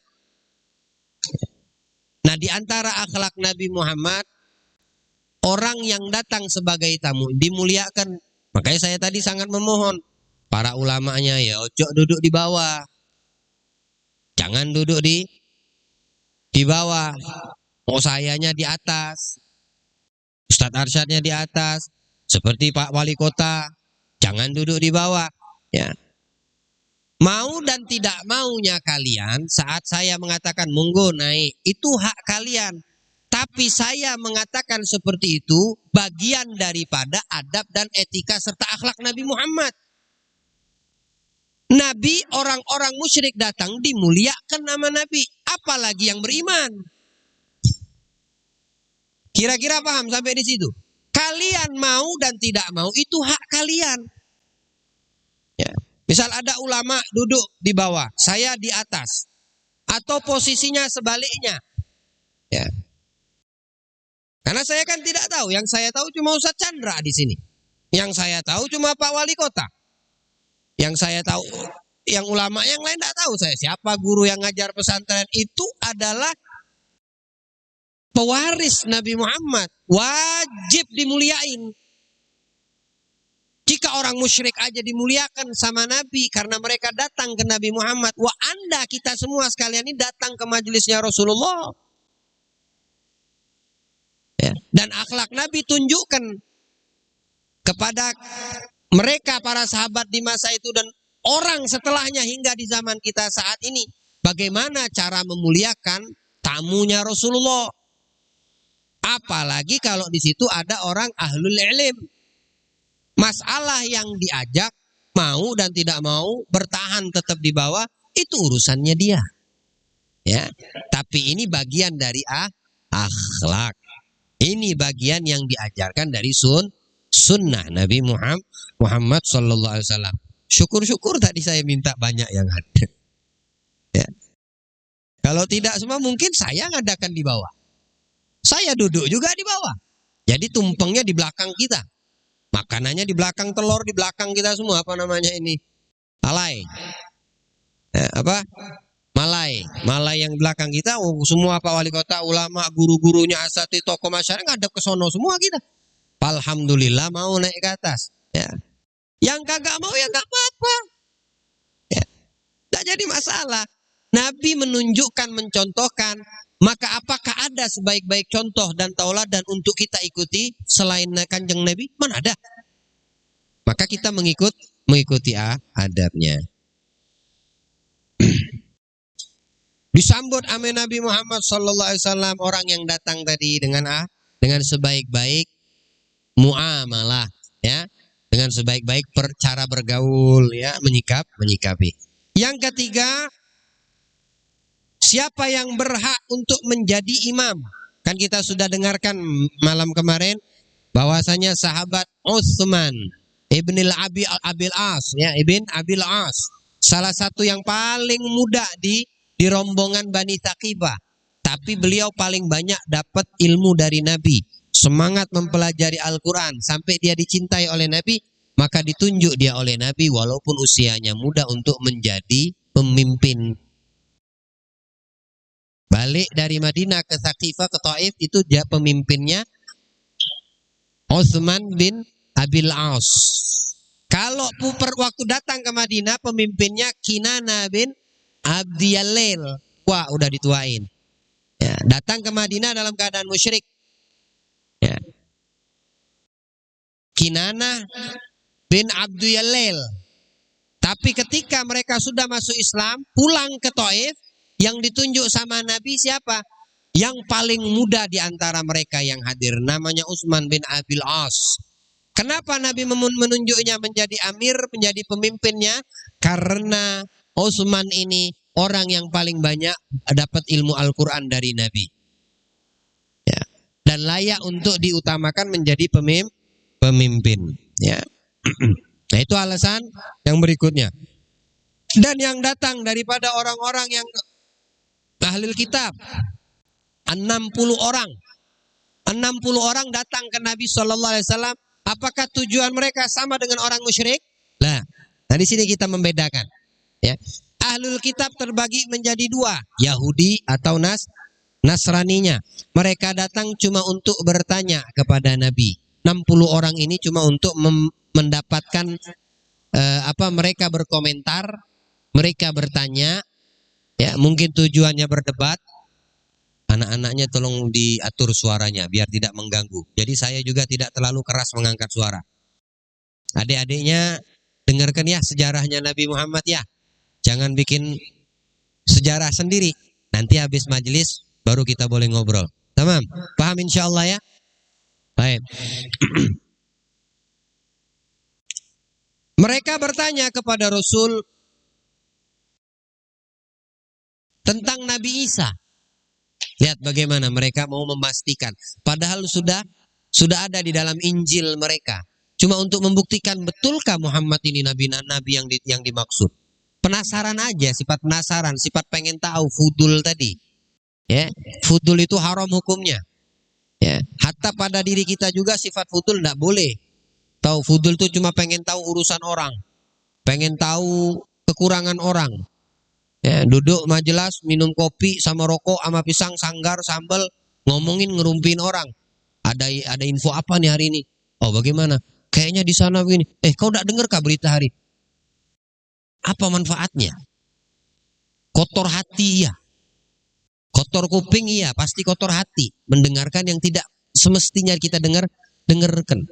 Ya, tidak ada manfaatnya. Lebih baik manfaat ente berzikir, baca Quran, pelajari ilmunya Allah, hukum-hukum Allah. Itu kan lebih bermanfaat. Nah, ini datang ke Nabi cuma fudul masalah pengen tanya bagaimana tentang Nabi Isa. Dijawab ame Nabi. Nabi jawabnya dengan diri beliau dengan kalimat dulu lah. Nabi jawab dengan Al-Quran karena yang disampaikan Nabi itu wahyu dari Allah. Semua yang keluar dari Nabi datangnya dari Allah. Ya, dijelaskan oleh Rasul, inna mathala Isa indallah kamathali Adam. Perumpamaan Nabi Isa itu di sisi Allah sama seperti Nabi Adam. Khalaqahu min turab. Dua-dua diciptakan dari turab, dari tanah. Ya, dari segumpal tanah. Tsumma qala lahu, kemudian Allah katakan kepada ini yang sudah terbentuk adonan tanah, kun fayakun. Jadilah manusia. Jadi udah manusia. Seperti itu kata Nabi kepada orang Nasrani ini. Isa dengan Adam dan semua manusia. Al-haqqu min rabbika fala takum minal mumtarin. Kebenaran itu cuma milik Allah. Maka janganlah kalian menjadi orang yang berpaling. Nabi memberikan ini ultimatum kepada ahlul kitab, orang Nasrani. Begitu juga kepada kita orang yang beriman. Terhadap semua yang telah kita dengar, jangan kita berpaling. Allah mengharamkan kita untuk meninggalkan sholat 5 waktu. Jangan berpaling. Allah tidak meridhoi orang yang memutus silaturahim. Jangan berpaling. Ya. Allah mewajibkan kita untuk berpuasa Ramadan. Jangan berpaling. Seperti itulah. Makanya di dalam beberapa ayat Al-Quran Allah tegaskan, fa'in tawallau. Kalau kalian berpaling, nah ada konsekuensi setelahnya. Ya. Orang berpaling dari hukum riba, fa'in tawallau kata Allah. Kalian berpaling, aku sudah haramkan ini riba, tapi kalian berpaling dari hukumku. Fa'adzam minallah, fa'adzam biharbi minallah wa rasuli. Maka kalian sudah mengumandangkan perang dengan aku kata Allah dan Rasulku. Dengan sebab apa? Kalian berpaling. Ya. Nah, seperti itu. Orang Nasrani dikasih arahan seperti itu sama Nabi. Begitu juga apalagi utama orang yang beriman. Nah, lebih-lebih orang yang beriman. Maka tugas kita terhadap apa yang sudah kita dapatkan dari hukum-hukum Allah, dari sunnah Nabi, jangan berpaling. Kalau berpaling cepat kembali. Itu ciri orang beriman. Sosoknya orang beriman saat dia berpaling cepat kembali. Jangan pernah bosan. Ya. Aduh, aneh susah betul untuk ninggalkan minum-minuman keras, mabuk-mabukan. Jatuh lagi, cepat kembali tobat. Besok jatuh lagi dia, mabuk lagi. Tetap cepat kembali. Jangan berpaling jauh selama-lamanya itu tinggalkan Allah dan Nabi. Cepat balik. Ya, kebiasaannya tangannya ringan, mencuri, kecil besar nominal itu enggak jadi. Pokoknya ringan tangan mencuri. Itu dia udah berpaling, cepat kembali. Ya. Dan jangan terlintas di pikiranmu Allah tidak akan menerima engkau saat kembali kepadanya. Karena itu tujuan iblis, kita berputus asa dari rahmat Allah. Tujuannya iblis memang itu. Alah, kau terlalu banyak dosa. Dosamu udah bakal diampuni sama Allah. Kau berzina, minum minuman, mencuri, kau ini durhaka, tak bakal Allah terima taubat. Jangan tuh bisikan iblis, karena memang harapan dia kita yang beriman putus asa dari rahmat Allah. Jangan. Kalau kita terus balik jatuh lagi, walaupun 100 kali engkau jatuh ke lubang maksiat, tapi engkau tidak jenuh untuk kembali kepada Allah, seketika aja Allah ingin menghilangkan itu dari hatimu. Dibuat jenuh engkau terhadap maksiat tersebut, maka berubah seketika engkau menjadi orang yang paling taat kepada Allah. Yang penting tidak putus asa, tapi dengan kesungguhan untuk tidak mengulangi.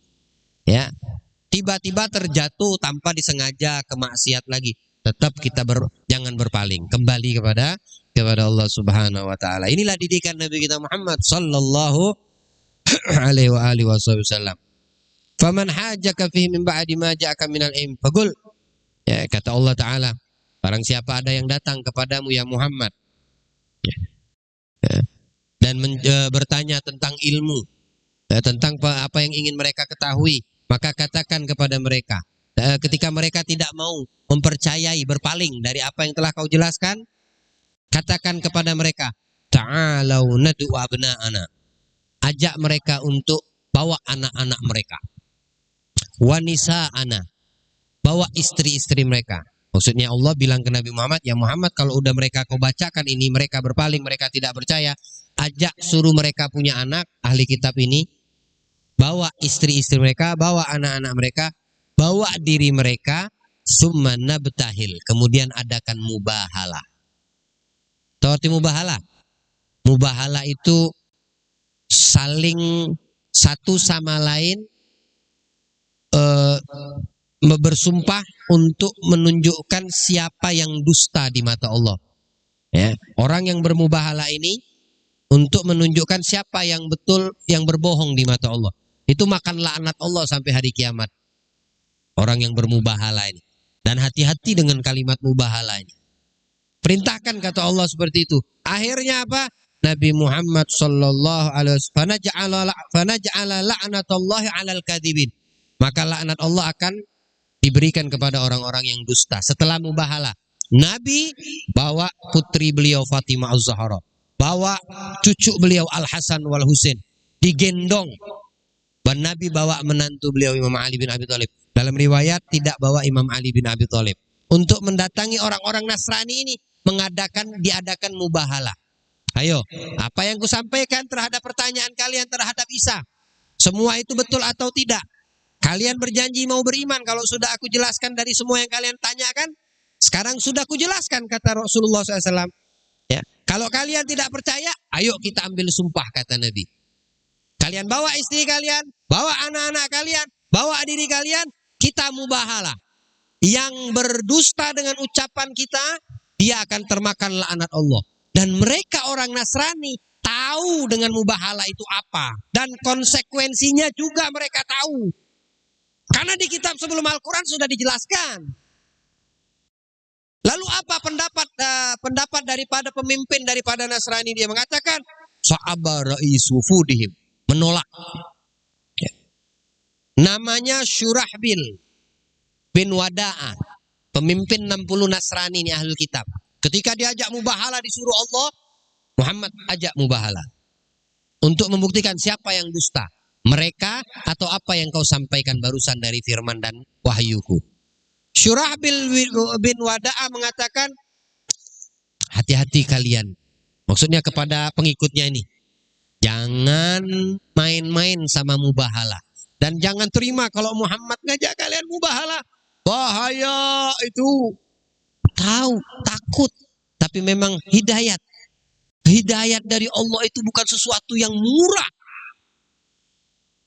Ya. Hidayat taufik dari Allah ini tidak ada harga dan nilai. Kita lahir dalam keadaan beriman, muslim. Setiap hari dituntun dengan taufik Allah. Hatta hadirnya kita pada malam hari ini bitaufikillah. Hadir kita di tengah-tengah ini malam Maulid Nabi itu dengan taufik dari Allah. Kalau iman wal Islam sudah kau dapatkan sejak kau lahir. Bahkan di dalam kandungan ibumu kau sudah beriman kepada Allah dan Rasul. Tapi mereka sudah tahu betul, tapi Allah tidak menginginkan kebaikan, hidayah untuk mereka. Diajak mubahalah, mereka tahu hukum mubahalah dan mereka tahu. Tidak, mereka mau dengan dengan mubahalah yang diperintahkan Allah kepada Nabi. Baik, kata Rasulullah, kalau ente tidak mau bermubahalah, maka kalian harus taat dengan peraturan Muslim, peraturan Islam. Kalau begitu mereka bertanya, ya Muhammad, adakah solusi selain masuk Islam dan mubahalah? Masuk Islam mereka tidak mau, mubahalah mereka tidak mau. Adakah solusi jalan keluar yang lain? Ada, kata Nabi. Apa? Kalian membayar jizyah dan bikin perjanjian dengan kami kaum muslimin. Tidak boleh melanggar perjanjian. Setiap tahun kalian bayar, apa jizyah ini namanya? Seperti apa? Seperti upeti yang dimanfaatkan untuk kaum muslimin. Ya, kalian bayar upeti kepada Islam Dan kalian teken tanda tangan perjanjian. Jangan pernah kalian melanggar perjanjian. Jangan kalian khianat. Ini isi perjanjian ini. Ya, kan mereka mubahalah nggak mau. Tadi bilangnya kalau tak bisa jawab pertanyaan kami tentang Isa, kami masuk Islam. Udah dijawab sama Allah. Kagak juga. Nah, ini sifat orang Yahudi dan Nasrani.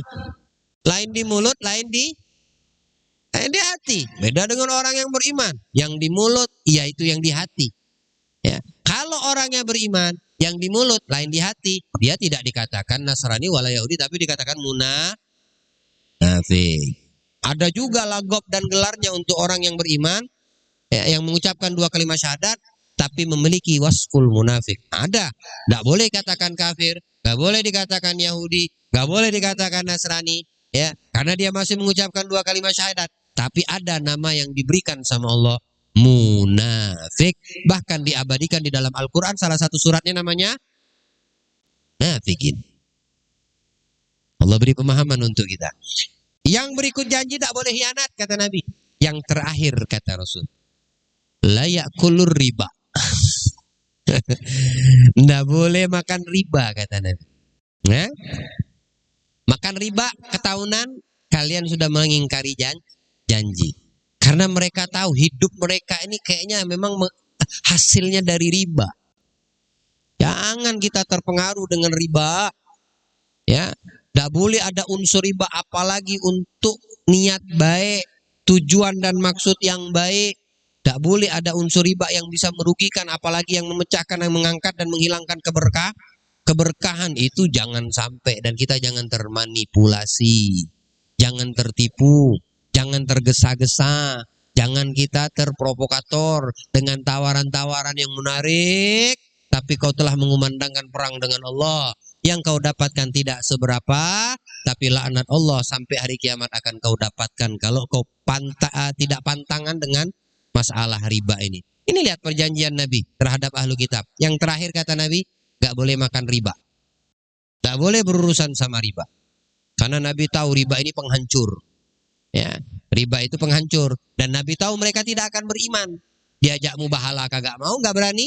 Disuruh beriman, mereka mengingkar, tidak mau beriman. Ya, ketika ditanya dengan janji, mereka berkhianat. Tidak ingkar janji. Dan seperti itulah keadaan orang Yahudi dan Nasrani, orang-orang yang tidak beriman, orang-orang kafir. Allah jauhkan kita daripada wasful munafikin. Semoga Allah jauhkan kita daripada sifat orang-orang mengikuti, daripada tata cara pola hidup orang-orang kafir yang tidak beriman kepada Allah. Dan mudah-mudahan perkumpulan kita pada malam hari ini menambah mahabbah kita kepada Rasul. Perkumpulan kita pada malam hari ini menambah pengetahuan kita terhadap siapa Nabi kita Muhammad. Mudah-mudahan perkumpulan kita pada malam hari ini mendekatkan selalu hati kita kepada Nabi Muhammad. Dan mudah-mudahan perkumpulan kita di majelisnya Nabi Muhammad di dunia ini kelak di akhirat kita dikumpulkan bersama beliau yaumul qiyamah. Amin ya rabbal alamin. Wa sallallahu ala sayyidina Muhammadin khataman nabiyyin sayyidil mursalin wa ala alihi wa ashabihi wa man tabi'ahum bi ihsanin ila yaumiddin. Wa sallallahu ala sayyidina Muhammadin wa ala alihi wa sahbihi wa sallama walhamdulillahi rabbil alamin. Wal afu minkum. Assalamualaikum warahmatullahi taala wabarakatuh.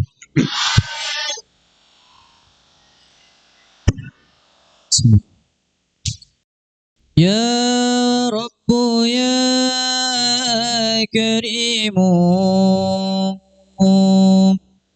Ya Hayyu ya Qayyumu, Ya Man bina rahimu, wa fadluhu amimu. يا سامع دعائي ورافع سمائي يا ذا العطا الهتاني والجود والإحسان أصلح لنا سريرا ونور البصيرة وأصلح القلوب واغفر لنا ذنوبا واستر لنا العيوب وأعطنا المحبوب واكشف الكروب واكفنا المرهوب أحسن كما أحسنت واستر كما سترت وزد كما قد زدت وجد كما قد جئت أتمم بما أنعمت وما به مننت واحفظ لما كرمت به وما عرفت واختم لنا بالحسنى يا ربي واعف عنا فإننا ظلمنا أنفسنا وخنا نقول بلساني ما ليس في الجنان ونظهر الإحسان ونخفي البهتان نأمر بما لا نعمل ونأتي ما لا نجهل إحساننا مساوي وصدقنا دعاوي نرائي الخلائق وللورى ننافيك يا ربنا اعترفنا بأننا اعترفنا وأننا أسرفنا على لظى أشرفنا فتب علينا توبة تغسل كل حوبة واستر لنا العورات وآمن الروعات واغفر لوالدينا ربي ومولودينا والآل والإخوان وسائر الخلان وكل ذي محبة أو جيرة أو صحبة والمسلمين أجمع آمين يا رب اسمع فضلا وجودا منا لا باكتساب منا بالمصطفى الرسول نهضى بكل سول بالمصطفى الرسول نهضى بكل سول بالمصطفى الرسول نهضى بكل سول صلى وسلم ربي عليه عد الهب وآله وصحبه عداد طاس سحبي والحمد لله في البدء والتناهي ربنا انفعنا بما علمتنا رب علمنا الذي ينفعنا رب فكنا وفك أهلنا وكربات لنا في ديننا مع أهل الكتر أنثى وذكر ربي وفقنا ووفقهم لما ترتدي قولا وفعلا كرما وارزق الكل حلالا دائما وأخذ لا أتكي علما نوضى بالخير ونكفى كل شر ربنا أصلح لنا كل الشؤون وأكر بالرضا منك العيون واقضي عنا ربنا كل الديون قبل أن تأتينا رسل المنون واغفر واستر أنت أكرم من ستر وصلاة الله تغشى المصطفى من إلى الحق دعانا والوفاء بكتاب فيه للناس شفاء وعلى الآل الكرام شرفاء وعلى صحبه مصابه الغرار اللهم اهدنا بهداك واجعلنا ممن يسارع في رضاك ولا تولنا وليا سواك ولا تجعلنا ممن خالف أمرك وعصاك وحسبنا الله ونعم الوكيل ولا حول ولا قوة إلا بالله العلي العظيم وصلى الله على سيدنا محمد وعلى آله وصحبه وسلم والحمد لله رب العالمين لا إله إلا الله الموجود في كل زمان لا إله إلا الله الموجود في كل الزمان لا إله إلا الله المعبود في كل مكان لا إله إلا الله المعبود في كل مكان لا إله إلا الله المذكور بكل لسان لا إله إلا الله المذكور بكل لسان لا إله إلا الله المعروف بالإحسان لا إله إلا الله المعروف بالإحسان لا إله إلا الله كل يوم هو في شأن لا إله إلا الله كل يوم هو في لا شأن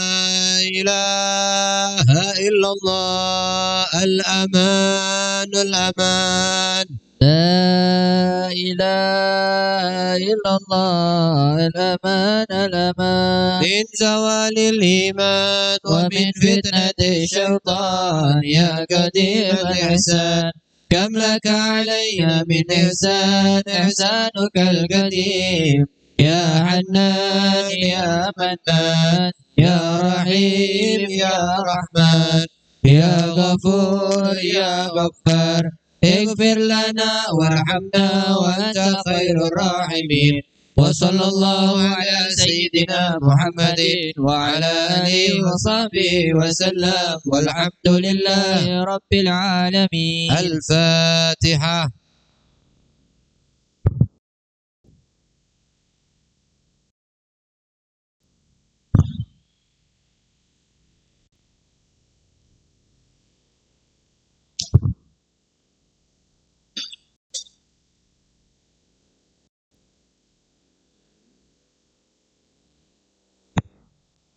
ayat